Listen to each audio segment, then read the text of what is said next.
오늘은 요한계시록 2장 14절에서 16절 말씀을 중심으로 발람의 꾀를 끊고 주님의 검을 붙들라라고 하는 제목의 말씀으로 함께 은혜를 나누려고 합니다.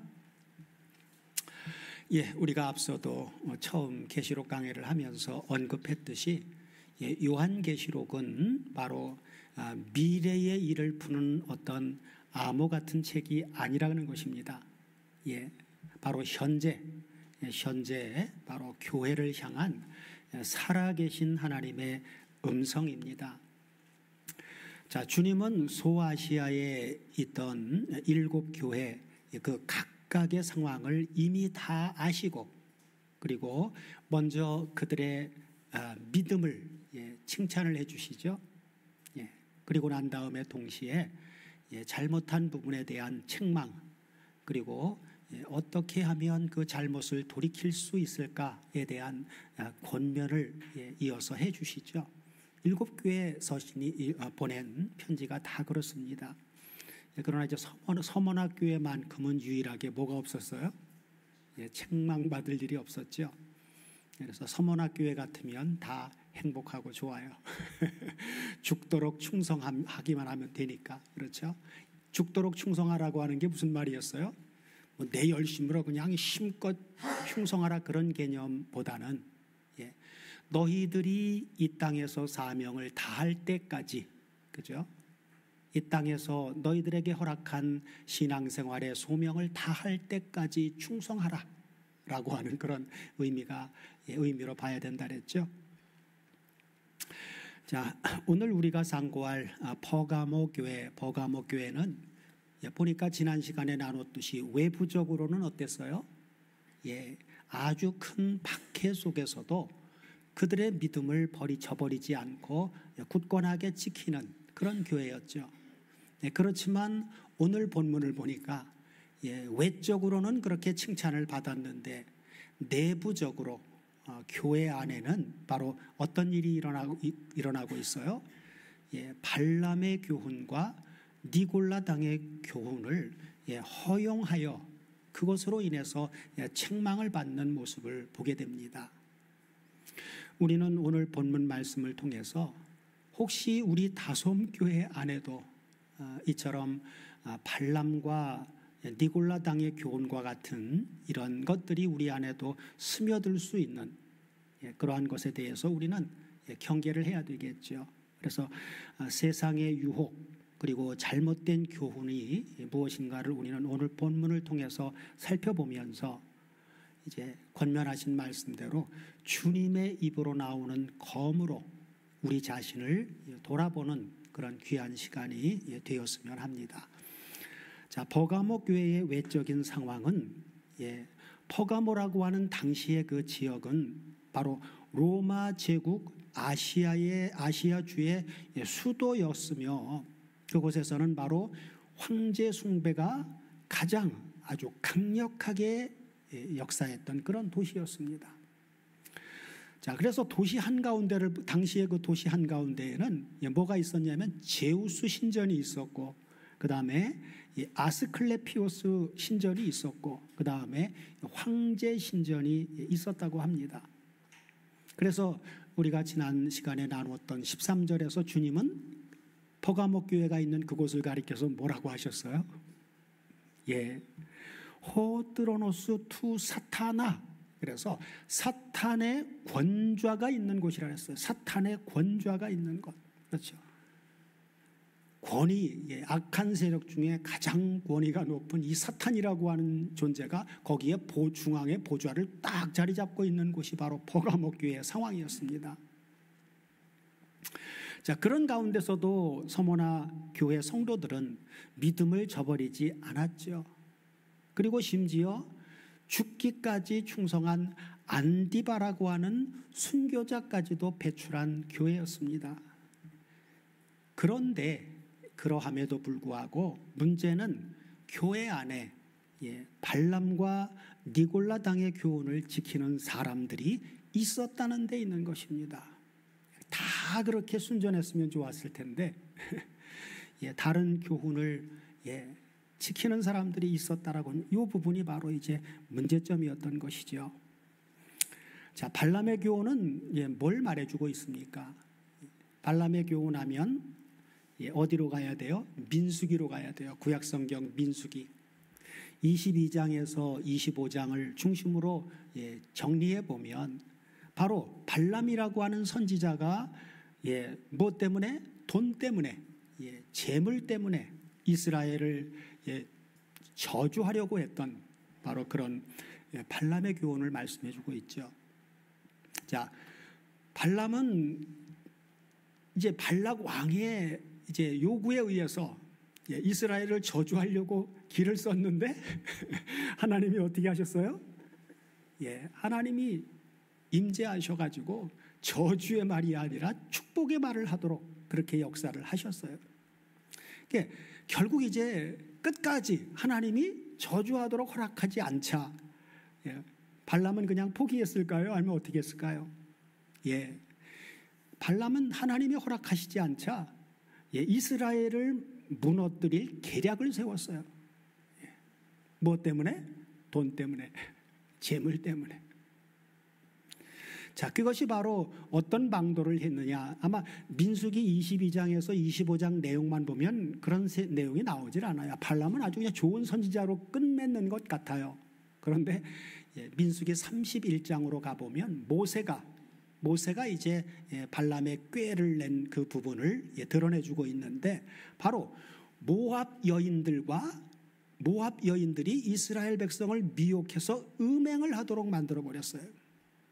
그 결과 모압 여인들과 음행한 결과 결국 이스라엘 백성들이 그들이 섬기는 신에게 드렸던 우상의 제물을 먹도록 그렇게 유혹을 해버렸단 말이에요. 이걸 다 받아들여 버렸어요. 이게 바로 발람이 돈 때문에 꾀를 내서 바로 이스라엘로 죄악에 빠지도록 했던 계략이었던 거예요. 발람의 꾀입니다. 자, 그리고 니골라 당의 교훈은 하나님의 은혜를 아주 값싸게 여기면서 육체는 아무리 방종해도 괜찮다라고 하는 그런 이단적인 사상이에요. 영지주의가 그랬죠. 영지주의는 이원론을 주장을 했습니다. 이원론이라고 하는 건 뭐냐면 영혼과 육체를 분리해서 보는 관점이에요. 그래서 영혼은 원래 선한 존재고 육체는 악한 존재다. 그렇기 때문에 영지라고 하는 것은 영에 대한 지식만 우리가 분명하게 가지고 있으면 육체는 악을 행해도 아무 관계없다. 이게 바로 영지주의에서 주장하는 이원론 사상이었어요. 이러한 것에 의해서 도덕적인 부분의 이 폐기론, 도덕 폐기론, 윤리적으로 합당한 삶을 살지 않는 이런 그릇된 형태의 모습들이 나오게 된 것이죠. 바로 니골라 당의 교훈도 바로 그와 같은 영향력을 성도들에게 악한 영향력을 준 거예요. 그렇죠? 육체는 아무리 방종해도 괜찮다. 왜 그런 결론이 나올까요? 아무리 살려고 해도 선한 삶이 안 사라지니까.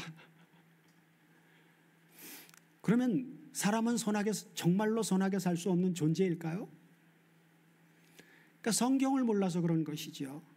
사도 바울도 처음 은혜를 받고는 하나님의 은혜에 합당한 삶을 살아내는 방법을 모를 때에는 자신이 하나님을 위해서 열심히 살려고 몸부림쳐 봤어요. 그게 바로 로마서 7장이죠. 선을 행하기를 원했는데 선이 할 때마다 결론은 악을 행하는 것으로 나오는 거예요. 그 결과 사도 바울은 뭘 발견했어요? 내 속에 바로 악이 존재하는구나. 그러면서 오호라 나는 곤고한 사람이로다. 이 사망의 몸에서 누가 나를 건져내랴라고 하는 처절한 자기 포기의 상태에 이르렀을 때 사도 바울은 그때 깨달은 것이죠. 이게 내가 열심 내 노력으로 되는 게 아니구나. 우리 주 예수 그리스도로 말미암아 하나님께 감사하리로다.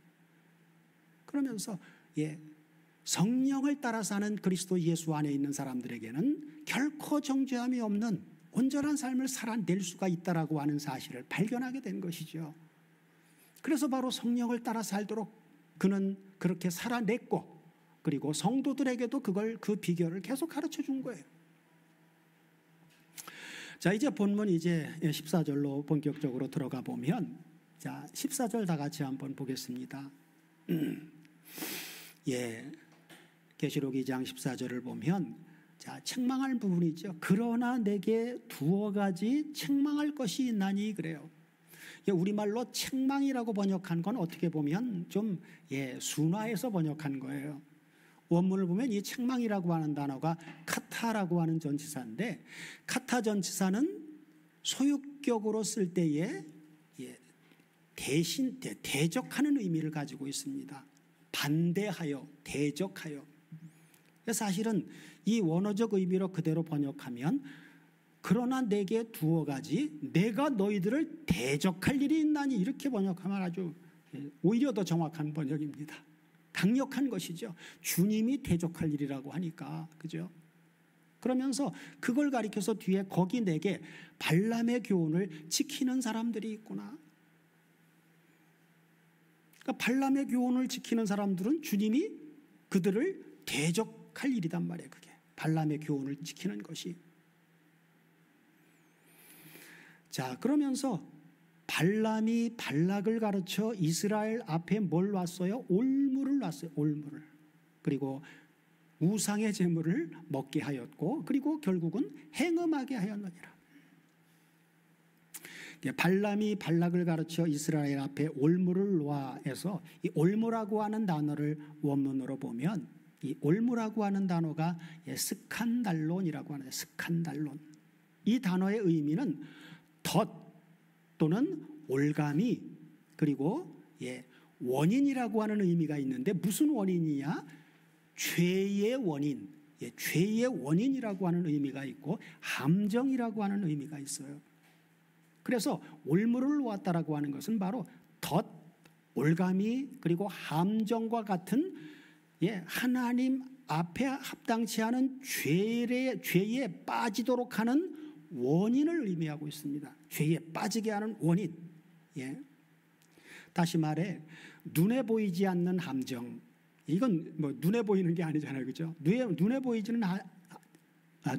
않는 함정, 그리고 작은 타협이 결국은 성도들을 주님이 대적할 존재로 전락해버리게 만들어버리는, 넘어뜨리게 하는 올무가 된다는 것입니다. 작은, 자, 눈에 보이지 않는 함정, 그리고 작은 타협, 그렇죠? 자, 또한 발람의 교훈이라고 할 때 이 교훈이라고 하는 단어도 우리가 유념해서 봐야 되는데, 원문을 보면 이 교훈이라고 하는 단어가 디다케라고 하는 단어입니다. 그런데 헬라어에는 교훈이라고 하는 단어가 파이디아라고 하는 단어가 또 따로 있어요. 근데 이 디다케를 교훈이라고 번역한 것은 어떻게 보면 좀 잘 맞지 않습니다. 그래서 이 디다케라고 하는 것은, 이건 단순한 어떤 의견이 아니라 체계적이고 반복된 교훈의 개념이 아니라 가르침을 의미합니다. 자, 그래서 그럼 교훈과 가르침은 어떤 차이가 있느냐? 저도 처음에는 교훈이나 가르침이나 다 똑같은 거지 뭐, 똑같은 것을 생각을 했었어요. 그래서 사전적인 의미들을 검토해보고 이렇게 조사를 해보니까 다르더라고요.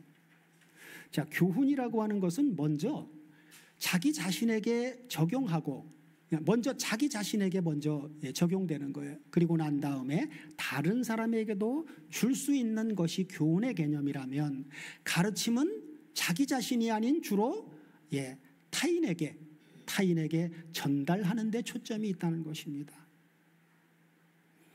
그래서 앞서 언급했듯이 민수기 22장, 25장을 보면 발람이 자신을 가르치는 사상이 아니었죠. 오히려 이스라엘을 넘어뜨리도록 조언했던 행위적인 가르침, 거기에 그것을 의미하는 것이라는 것이죠. 그래서 발람의 교훈이라고 번역하기보다는 발람의 가르침으로 번역하는 게 더 원문적입니다. 그러므로 발람의 가르침은 단순한 어떤 실수나 유혹이 아니라 아주 습관화된 타협, 계속 그렇게 가도록 하는 습관화된 타협, 그리고 교회 안에 그냥 잠시 들어온 게 아니라 완전히 뿌리 내려버린 사상, 그런 사상이었던 것입니다. 그리고 이제 뒤에 보면 우상의 제물을 먹게 하였다, 그리고 또 행음하였다라고 하는데, 이 행음이라고 하는 것도 마찬가지로 단순히 성적인 어떤 음행만이 아니라 구약 전체 성경을 보면, 구약 전체 성경의 문맥적으로 보면 이 구약 성경이 말하는 음행이라고 하는 것은 육적인 음행만을 말하지 않죠. 그죠? 일관되게 성경은 영적인 음행, 곧 우상 숭배까지도 포괄하는 단어입니다. 이 음행이라고 하는 단어가. 그래서 바로 우상의 제물을 먹고 그리고 영적, 육적 음행을 했다라고 하는 것이 더 원문적인 것이죠. 자, 그리고 15절을 보시면 15절에서 이렇게 말씀하고 있죠. 이와 같이 내게도 니골라당의 교훈을 지키는 자들이 있도다. 여기 니골라당의 교훈에서 교훈도 바로 디다케라고 하는 단어를 쓰고 있어요. 그래서 이것은 단순한 의견이 아니라 이것도 마찬가지로 체계적이고 반복된 가르침으로 그렇게 살아가도록 만들어버렸고, 그걸 받아들인 결과 그렇게 살아가고 있는 거예요. 한 번 실수로 그렇게 한 게 아니라 계속 그렇게 살고 있단 말이에요. 그런 사상을 가지고. 우리가 성경을 배우고 가르칠 때 문자적으로 해석이 옳고 그름, 이건 단순한 판단입니다. 그가 가르치는 그 가르침을 무엇까지 봐야 되느냐, 그가 그 가르치는 대로 정말 살아가고 있느냐 아니냐까지를 봐야 돼요.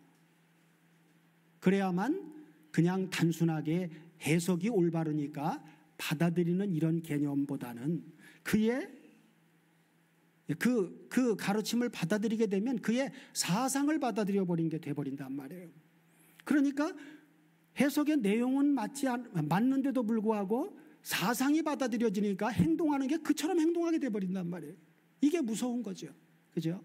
그러니까 성경을 가르친다라고 하는 것은 반드시 가르치는 자는요, 말만이 아니라 삶도 그렇게 살면서 가르쳐야만 돼요.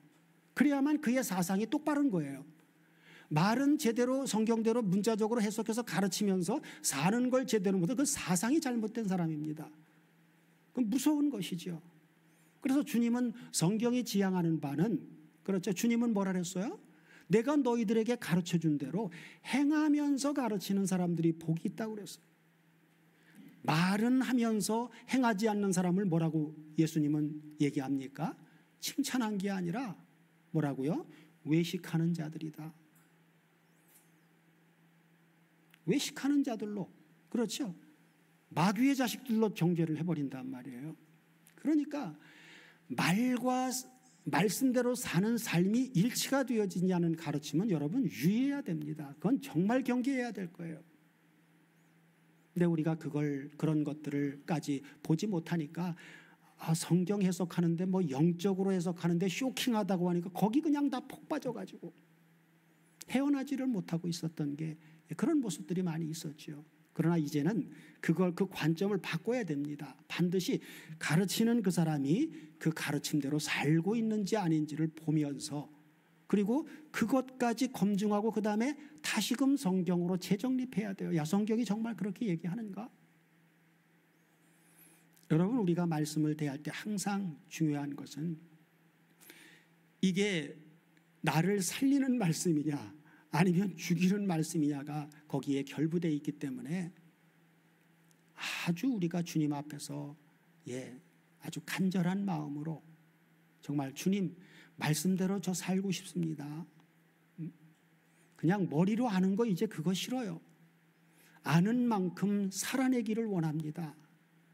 이제 우리 신앙생활은요, 주님을 영접하는 순간 칭의와 중생, 이건 그냥 공짜로 다 줘버리신 거예요. 지금 우리는 다 주님을 영접했기 때문에 이미 의롭다 인정받았고 이미 하나님의 자녀로 거듭났어요. 그건 과거의 일이란 말이에요. 그럼 우리가 지금 말씀을 대하고 볼 때 가장 중요한 것은 지금 현재 우리가 하나님이 구원해 준 것으로 끝이 아니라 그리스도의 장성한 분량으로 우리를 하나님은 키워가신단 말이에요. 그때까지를 성화의 과정이라고 하는데 처음 영접한 것은 그냥 의롭다고 인정해 준 거예요. 내가 그렇게 살아서 인정해 준 게 아니라 하나님의 주권적인 은혜에 의해서 그래 너 이제는 내가 내 아들 예수의 십자가를 통해서 네 죄 다 용서해 줬으니까 너 의로운 존재라고 그냥 인정해 주신 거예요. 이제 중요한 것은 그렇게 인정받았다면 우리가 하나님 말씀에 합당한 삶을 살아내야 되는 이게 지금 우리가 풀어야 될 말씀을 대할 때에 우리가 늘 하나님 앞에 말씀드려야 될 부분입니다. 하나님 오늘 이 말씀 제가 보는데 저 이 말씀대로 못 살고 있어요. 어떻게 하면 좋을까요, 하나님? 내가 살아려고 열심히 노력해도 안 살아져요. 하나님께서 내게 능력 주시면 내가 살아낼 수 있습니다. 그러니 하나님 능력 주세요. 이 말씀대로 살아갈 수 있도록 해주세요.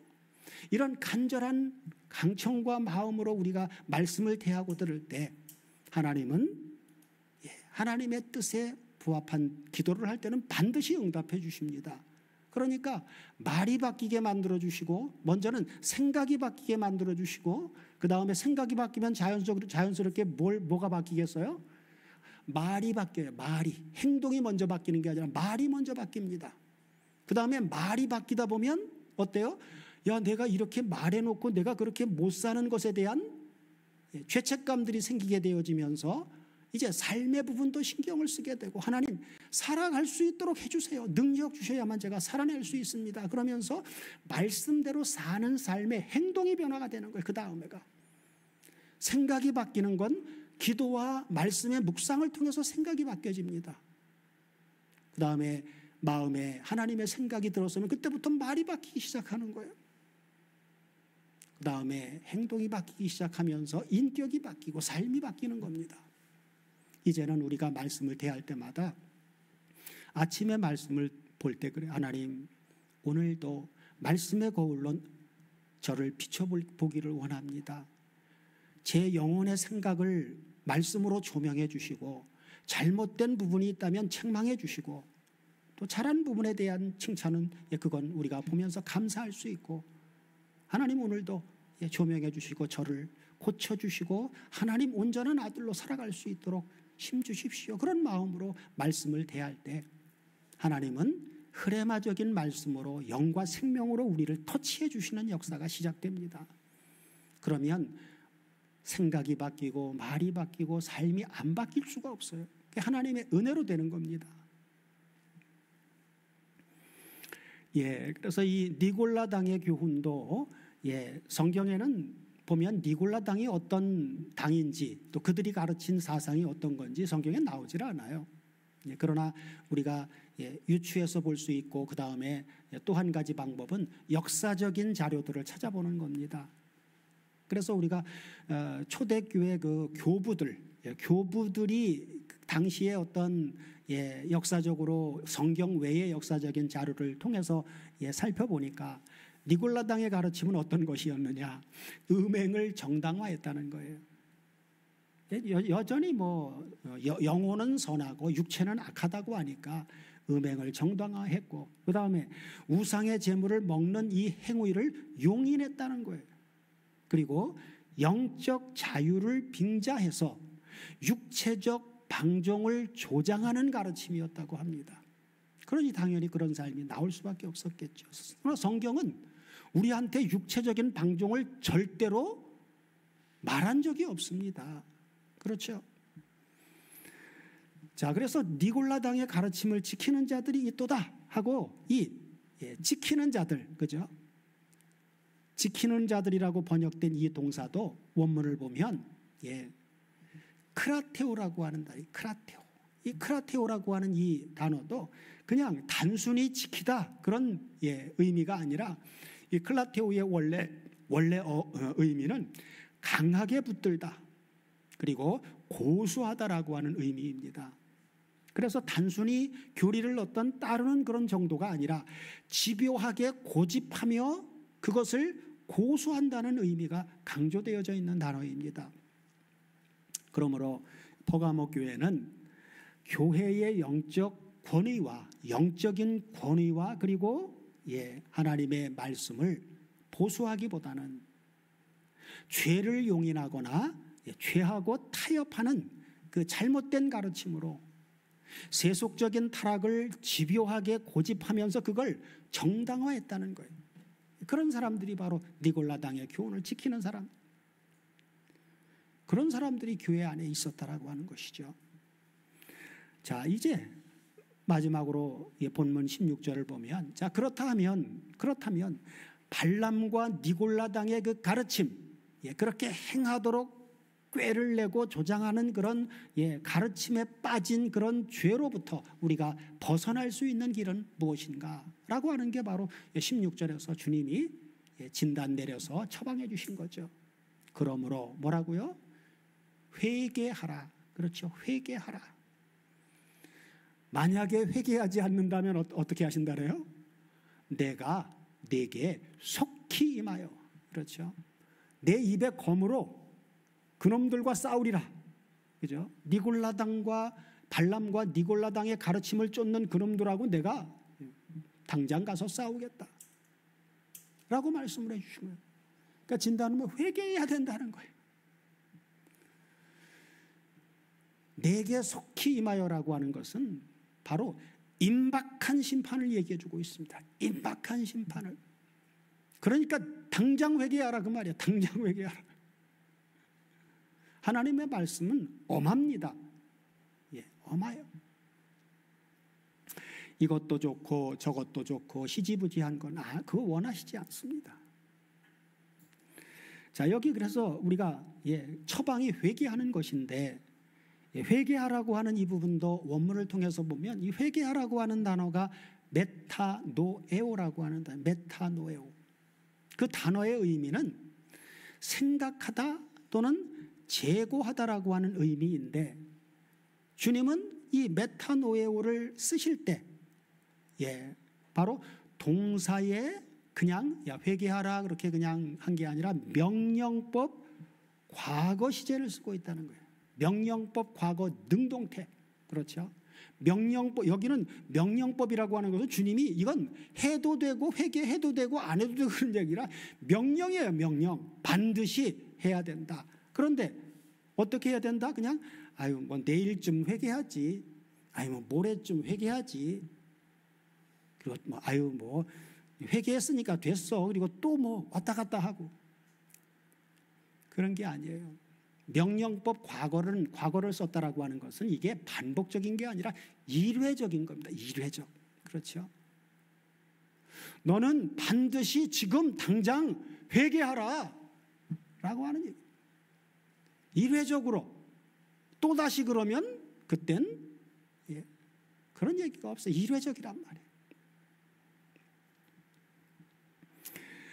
그래서 바로 이게 회개하라고 하는 이 주님이 말씀하신 이 명령법 과거가 그냥 단순한 후회를 말하는 게 아니에요. 생각과 삶의 방향을 완전히 바꿔버리라고 말해요. 바꾸라고 하는 의미가 있는 것입니다. 주님은 우리가 요한복음 나눌 때 이제 5장 이제 나눌 거구나. 이제 나눌고 5장 또 8장도 보면 바로 5장에서 누구요? 38년 된 병자 고쳐주죠. 그러면서 처음엔 주님이 누군지 알려주시지도 않아요. 그가 고침받았는데 막 성전에 들어가니까 사람들이 너 안식일인데 왜 그렇게 그러고 자리를 들고 걸어가냐 시비 걸고 막 그럴 때 아니 나더러 걸어가라 가신 분이 있어가지고 내가 그래서 걸어가고 있다 그렇게 하는 거라고. 그러니까 너한테 그렇게 한 사람이 누구야? 막 따지죠. 근데 처음에 이 사람 몰랐어. 그분이 누구 주님인지도 몰랐어요. 근데 어느 날 주님이 그 사람을 또 만났는데 유대인들이 막 괴롭히고 막 하니까 그 38년 된 병자한테 자신을 알려주시죠. 야, 내가 바로 너 고쳐준 사람이야. 그랬더니 이제 유대인들한테 그분이 바로 예수라고. 그때 주님이 그 38년 된 병자한테 고쳐주시면서 뭐라 그랬어요? 야, 너 또 죄 져도 된다 그랬어요? 아니, 너 이제 가서 다시는 죄를 짓지 말라. 주님은 절대로 죄를 짓도록 허용하거나 조장하시는 분이 아닙니다. 그건 그렇게 만약에 생각하고 산다는 건 사탄의 꾀에 넘어가 버린 거예요. 가늠한 여자도 어땠어요? 가늠한 여자는요, 38년 된 병자는 뭐 그가 죄를 졌는지 그거 몰라요. 그죠? 병으로 다 그렇게 오래 고생했으니까. 그러나 가늠한 여자는 간음 현장에서 잡혔어요. 그러니까 이 여자는 빼도 박도 못할 현행범입니다. 그런데 주님은 유대인들과 대화 속에서 그렇죠. 너희 중에 죄 없는 놈들이 먼저 돌로 쳐라. 그랬더니 양심의 가책을 받아서 다 양심상 죄 안 진 사람이 없거든요. 다 돌을 놓고 뒤로 물러갔을 때 단둘이만 남았죠. 그때 주님은 뭐라 그랬어요? 여자여, 너를 정죄하던 그 수많은 인간들이 다 어디 갔느냐? 주여, 아무도 없습니다. 그러니까 그 여인아 1대1로 그 여인하고 맞서서 주님은 뭐라고요? 얘야, 나도 너를 정죄하지 않는다. 그러면서 그냥 너 이제 가서 네 마음대로 살아라 그랬어요? 아니에요. 너는 가서 이제 다시는 죄를 범치 말라고 하셨잖아요. 그러면 하나님이 우리를 값없는 하나님의 은혜로 구원을 해주셨다면 또 죄를 져도 된다는 얘기예요? 아니란 말이에요. 주님은 절대로 그렇게 얘기를 안 해요. 이제 다시는 죄를 범하지 말라고 얘기를 하신단 말이에요. 그렇다면 우리가 계속된 번복된 죄를 짓는 건 왜 그렇습니까? 말로는 하나님의 은혜, 엄청난 은혜, 하나님의 사랑 떠들면서 하나님의 은혜를 값싼 은혜로 바꿔버렸단 말이에요. 그건 성경이 지향하는 바가 절대로 아닙니다. 주님은 뭐라고요? 회개하라. 일회적으로 회개하라. 그러면서 그렇지 않으면 당장 내가 가서 내 입의 검으로 그들과 싸워버리리라. 입의 검은 바로 뭐예요? 입의 검이라고 했을 때 검이라고 하는 단어를 원문을 보면 4501번 흐롬파이아라고 하는 흐롬파이아. 이 흐롬파이아라고 하는 칼은 성경에 칼이라고 하는 단어가 두 단어가 있는데 하나는 마카이라, 흐롬파이아 두 단어가 있는데 마카리아라고 하는 검은 단검이에요. 이건 호신용 검과 같은 겁니다. 그러나 이 흐롬파이아 검은 이건 단검이 아니라 장검이에요. 긴 검이에요. 대검, 장검, 그리고 큰 칼인데 보통 1m 이상이나 되는 그런 칼이에요. 그래서 이 흐롬파이아라고 하는 검은 이건 그냥 일반적인 검 얘기하는 거예요. 일반적으로 이제 흐롬파이아라고 하는 그 헬라 문화권에서의 당시의 검은 바로 생활용으로 쓰던 검이 아니라 전쟁터에서 막 휘두르면서 적을 베는 무기로 사용했던 검입니다. 그래서 크고 무겁기 때문에 한 번 휘두르면 아주 파괴력이 큰 칼이에요. 주님이 대적이 돼서 싸운다고 할 때 마카이라고 하는 단어를 쓰지를 않고 흐롬파이아라고 하는 단어를 썼다는 건 엄청난 겁니다. 그래서 이 흐롬파이아라고 하는 이 검이 비유적으로 성경의 영적인 비유로 해석할 때는 주로 하나님의 심판과 하나님의 크신 권능을 상징할 때 흐롬파이아라고 하는 이 단어를 쓰셔요. 그래서 주로 누가복음 2장 35절과 계시록에서만 쓰여진 단어입니다. 계시록은 바로 지금 현재 영적인 전투라고 하는 전쟁터에서 지금 말씀 주시는 말씀이에요. 그렇기 때문에 전쟁터에서 싸우는 무기로서의 흐롬파이아라고 하는 단어를 쓰고 있는 거예요. 마리아에게 이야기할 때는 내 마음을 찌르는 내 마음을 찌르듯 하리라 하고 해서 마리아가 받을 그 아주 큰 고통을 비유해서 할 때 흐롬파이아라고 하는 단어를 마음을 찌르는 것으로 쓰셨어요. 그 다음에 계시록에서는 큰 검, 바로 주님의 입에서 나오는 검인데 원수를 치시는 심판의 무기로 전부 적용되어져 있습니다. 그러므로 주님의 입에서 나오는 흐롬파이아검은 심판과 동시에 회개하라고 얘기를 했으니까 회개하면 다시금 죽은 자를 다시 살리는 하나님의 말씀을 비유해서 말씀해 주고 있는 것이죠. 자, 그래서 교회 안에 스며든 잘못된 가르침은 인간의 지혜로는 해결할 방법이 없어요. 오직 무엇으로만요? 흐롬파이아라고 하는, 그렇죠, 하나님의 말씀으로만 제거된다라고 하는 것입니다. 교회사의 사례를 보면 초대교회 당시에는 로마 황제 숭배 앞에서 순교를 택한 성도들이 많이 있었습니다. 그러나 동시에 황제 숭배 의식만 하고 타협한 사람들은 어떻게 했느냐? 황제 숭배 의식만 하고 마음은 하나님을 믿으면 되지 않느냐? 뭐 이러면서, 그렇죠? 그런 타협이 교회 안에 들어왔다는 것이죠. 이것이 바로 초대교회 당시의 발람의 가르침의 형태였습니다. 여러분, 한국 교회사도 보면 흑역사가 있죠. 언제요? 일제강점기 때 일본 천황 숭배를 조장하면서 신사참배를 강요했을 때 1935년 평양 장로신학교 그리고 1938년 조선 예수교 장로회 등에서는 신사참배는 국가의식이기 때문에 그건 종교 행위가 아니다라고 하는 논리로 그걸 받아들여 버렸어요. 타협한 것이죠. 그리고 1938년 장로교 총회에서 공식적으로 신사참배를 하도록 결의를 해버렸어요. 그 결과 한국교회 전체가 일본 제국주의에 굴복하게 되었던 흑역사가 있습니다.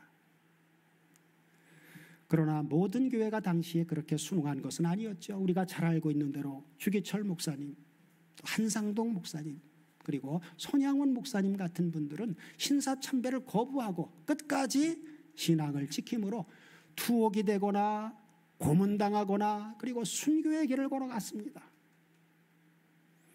특별히 주기철 목사님 같은 분은 옥중에서 끝까지 신사참배는 우상숭배다라고 증거하다가 1944년에 옥사를 하셨습니다. 실제 우리나라 역사에도 그런 게 있었어요. 그죠? 자, 그렇다면 오늘날은 오늘 본문을 통해서 주님께서 우리에게 주시는 그러한 사건들, 오늘날 우리에게는 어떤 모습으로 나타날 것이냐? 오늘날의 교회도 뭐 신사참배나 그런 건 우리나라에 없어요. 그죠? 그러나 물질로 그리고 성공으로 그리고 쾌락과 세상과 타협하려고 하는 이 유혹, 그런 속에 바로 발람의 가르침과 니골라당의 가르침이 있는 것이죠. 예배는 드리지만 삶에서는 여전히 세상의 방식으로 살아가는 것, 그것이 바로 세상과 타협한 것입니다. 작은 균열이 큰 댐을 무너뜨려 버리죠.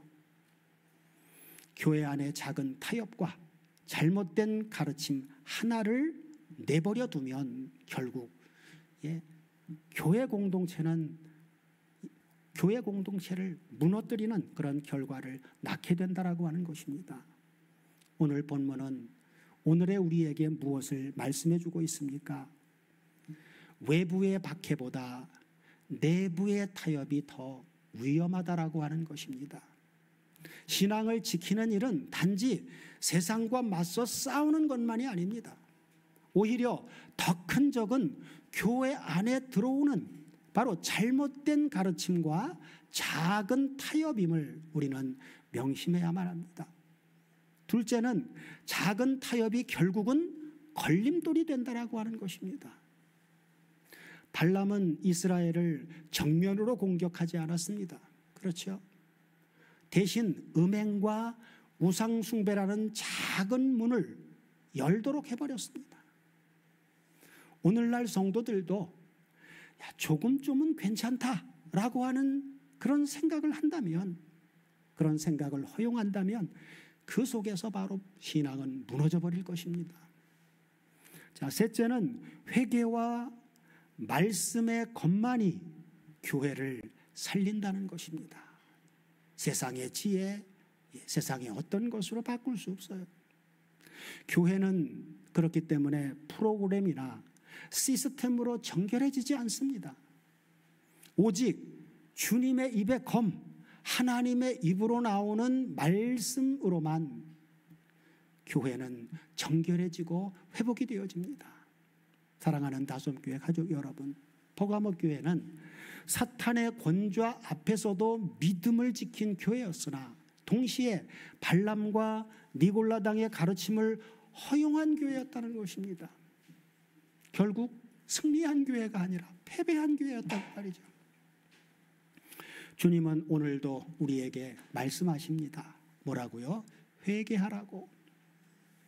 그렇지 않으면 내가 속히 가서 내 입의 검으로 회개하지 않는 그들과 싸울 것이라고. 이 말씀은 바로 심판의 경고이면서 동시에 회복의 초청입니다. 우리 모두로 우리 마음과 교회 안에 들어온 성경과 어긋나는 작은 가르침과의 타협까지도 완전히 끊어내고 주님의 말씀의 검 앞에 서서 날마다 자신을 정결케 하는 순결한 신부로서 우리 아버지와 주님을 기쁘시게 해드리는 복된 삶을 날마다 살아갈 수 있도록 해주시기를 우리 주 그리스도 예수의 이름으로 축원드립니다. 아멘.